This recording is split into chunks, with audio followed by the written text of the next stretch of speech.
اسلام کی عمارت 5 چیزوں پر اٹھائی گئی ہے۔ نمبر 1 شہادت، نمبر 2 صوم، نمبر 3 صلاۃ، نمبر 4 زکوٰۃ، نمبر 5 حج۔ ان تمام عبادات کے لیے معینہ وقت، مقررہ قواعد و ضوابط اور مخصوص شرائط ہیں۔ اللہ تعالیٰ نے فرض عبادتوں کی حد متعین کر دی ہے۔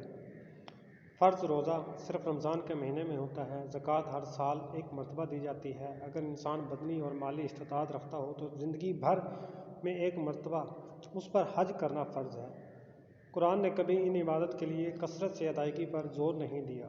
اس کے برعکس اللہ کی یاد یا اس کا ذکر کرنے کے لیے کسی خاص وقت کی قید نہیں، کسی مخصوص جگہ جانا ضروری نہیں، نہ ہی اس کے لیے کوئی بہت مشکل اصول و ضوابط ہیں۔ اللہ کا ذکر اٹھتے بیٹھتے یا لیٹتے ہوئے کر سکتے ہیں۔ اس کے لیے وضو کی بھی شرائط نہیں۔ گھر میں مقیم ہو یا سفر میں ہو اللہ کا ذکر کیا جا سکتا ہے۔ صحت ہو یا مرض، ہمیں ہر حالت میں اللہ کا ذکر کرنا چاہیے۔ اللہ تعالیٰ سورہ احزاب میں فرماتا ہے، مسلمانوں اللہ تعالیٰ کا ذکر کثرت سے کرو۔ بس ہر ایک مسلمان ایمان والے کی یہ صفت ہونی چاہیے کہ وہ زیادہ سے زیادہ اللہ کا ذکر میں مصروف و مشغول رہے۔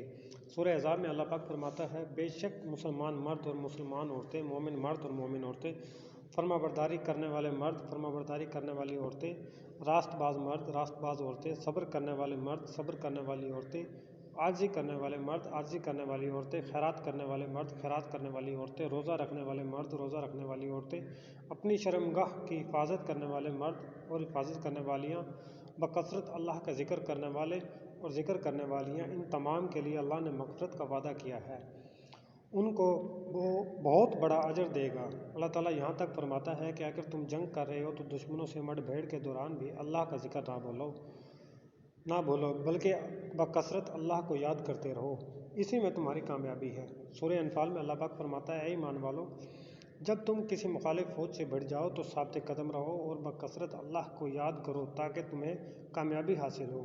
اللہ کے رسول صلی اللہ علیہ وآلہ وسلم سے ایک مرتبہ ایک دیہاتی نے پوچھا، اے اللہ کے رسول صلی اللہ علیہ وسلم، اسلام میں بہت سارے فرائض اور واجبات ہیں، براہ کرم مجھے کوئی ایسی آسان اور سادہ چیز بتا دیں جس میں زیادہ سے زیادہ کر سکوں بلکہ اس کو لازم پکڑ لوں۔ جواباً آپ صلی اللہ علیہ وسلم نے کہا، تم اپنی زبان کو اللہ کے ذکر سے تر رکھو، یعنی ہمیشہ اللہ کا ذکر کرتے رہا کرو۔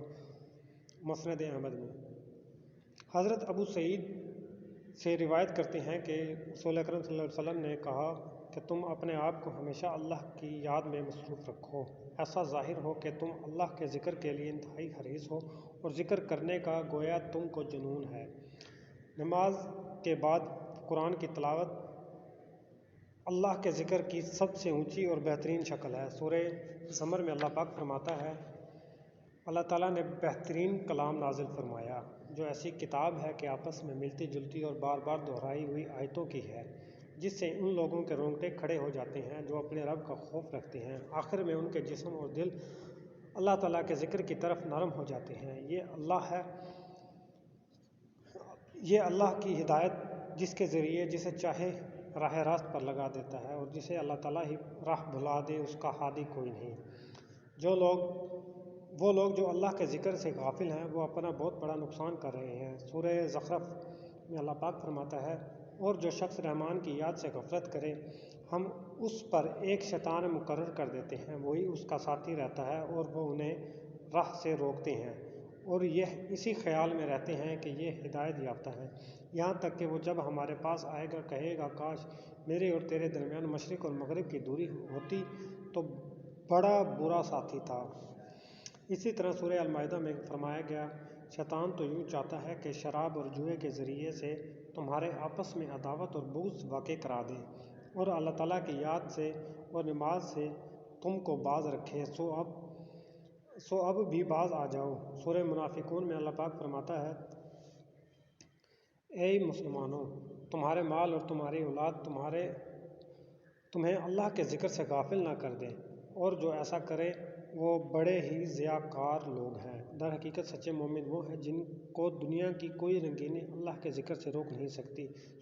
سورہ نور میں اللہ پاک فرماتا ہے، اے لوگو، جنہیں تجارت اور خرید و فروخت اللہ کے ذکر سے اور نماز قائم کرنے سے اور زکوٰۃ ادا کرنے سے غافل نہیں کرتی، اس دن سے ڈرتے ہیں جس دن بہت سے دل اور بہت سی آنکھیں الٹ پلٹ ہو جائیں گی۔ حضرت ابو درداء رحمۃ اللہ علیہ فرماتے ہیں کہ اللہ کے رسول صلی اللہ علیہ وسلم نے اپنے صحابہ کرام رضی اللہ تعالیٰ عنہ کو مخاطب فرما کر کہا، کیا میں تمہیں ایسی چیز بتاؤں جو تمام اعمال سے بڑھ کر ہے، جو اللہ کے یہاں قابل قبول ہے اور تمہارے درجات کو بڑھاتی ہے؟ اگر تم اپنے پاس موجود تمام سونا اور چاندی بھی خرچ کر دو تو اس کا اجر اس کے برابر نہیں ہو سکتا، اور اس عمل کا اجر دشمنوں سے لڑنے سے بھی زیادہ ہے، جبکہ لڑنے میں وہ تم کو مارنا چاہتے ہیں اور تم ان کو مارنا چاہتے ہو۔ یہ سن کر صحابہ نے عرض کیا، اللہ کے رسول صلی اللہ علیہ وسلم فرمائیے، وہ کون سا کام ہے؟ آپ صلی اللہ علیہ وسلم نے کہا، اللہ کا ذکر۔ یاد رکھیے کہ اس حدیث میں دشمن سے جہاد و قتال کرنے سے گریز کرنے کی تلقین نہیں، بلکہ جیسا کہ اوپر سورہ انفال آیت نمبر 45 میں آ چکا ہے کہ قتال کے دوران ذکر کو نہ چھوڑو اور اس کو دوگنا ثواب ہے۔ اس حدیث قدسی میں اللہ تعالیٰ فرماتا ہے، جو کوئی مجھے اپنے دل میں یاد کرے میں اس کو اپنے دل میں یاد کروں گا، جو مجھے کسی مجلس میں یاد کرے میں اسے ایسی مجلس میں یاد کروں گا جو اس کی مجلس سے کہیں زیادہ بہتر ہے۔ اگر ہم مستقل طور پر زیادہ سے زیادہ اللہ کا ذکر میں مصروف رہیں تو اس کے بہترین اثرات نمودار ہوں گے، جیسا کہ حضرت علی سے مروی ہے کہ آپ کی اہلیہ حضرت فاطمہ کے ہاتھوں پر چکی چلاتے چلاتے گٹے پڑ گئے تھے۔ ایک دن رسول اکرم صلی اللہ علیہ وسلم کے پاس کچھ قیدی لائے گئے تھے۔ یہ سن کر حضرت فاطمہ آپ صلی اللہ علیہ وسلم کے پاس گئیں تاکہ ان کو غلام کے طور پر ایک قیدی کے لیے عرض کریں، لیکن آپ صلی اللہ علیہ وسلم گھر پر موجود نہ تھے۔ حضرت فاطمہ نے حضرت عائشہ سے اپنے آنے کی غرض بتا دی۔ حضرت عائشہ نے آپ صلی اللہ علیہ وسلم کو بتایا کہ حضرت فاطمہ غلام مانگ رہی ہیں۔ یہ سن کر آپ صلی اللہ علیہ وسلم حضرت فاطمہ کے گھر آئے۔ حضرت فاطمہ فرماتی ہیں کہ ہم دونوں لیٹے ہوئے تھے، حضرت علی اور حضرت فاطمہ۔ ہم جلدی سے اٹھنے لگے۔ آپ صلی اللہ علیہ وسلم نے کہا، جس حالت میں ہیں وہیں ہی رہو۔ پھر آپ صلی اللہ علیہ وسلم ہم دونوں کے درمیان بیٹھ گئے۔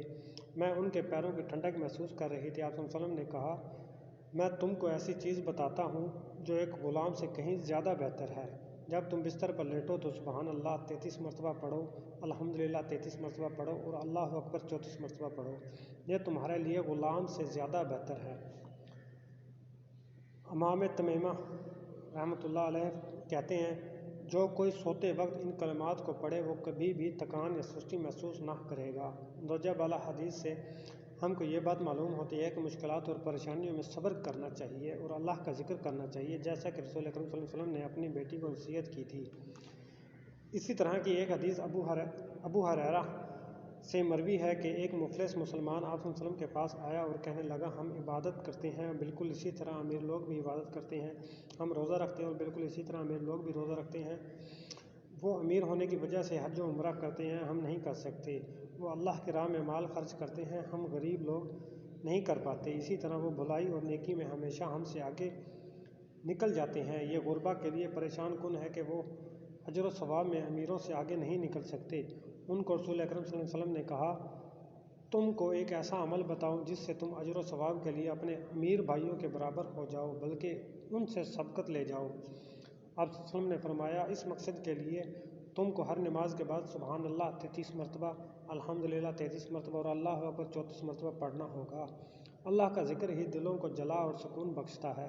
سورہ رعد میں اللہ پاک فرماتا ہے، جو لوگ ایمان لائے ان کے دل اللہ کے ذکر سے اطمینان حاصل کرتے ہیں۔ یاد رکھو، اللہ کا ذکر ہی دلوں کو تسلی حاصل ہوتی ہے۔ آپ صلی اللہ علیہ وسلم نے حضرت معاذ بن جبل سے فرمایا کہ ہر نماز کے بعد یہ دعا پڑھا کریں۔ ترجمہ: اے اللہ میری مدد کر کہ میں تیرا ذکر کروں، تیرا شکر ادا کروں اور ہر ممکن طریقے سے تیری بہتر سے بہتر عبادت کر سکوں۔ اللہ کا ذکر کا سب سے بہترین طریقہ یہ ہے کہ اس کا جواب اللہ نے خود قرآن پاک میں دیا ہے۔ سورہ اعراف میں اللہ پاک فرماتا ہے، اور اے شخص اپنے رب کو یاد کیا کر، اپنے دل میں عاجزی کے ساتھ اور خوف کے ساتھ اور زور کی آواز کی نسبت کم آواز کے ساتھ صبح اور شام، اور اہل غفلت میں سے مت ہونا۔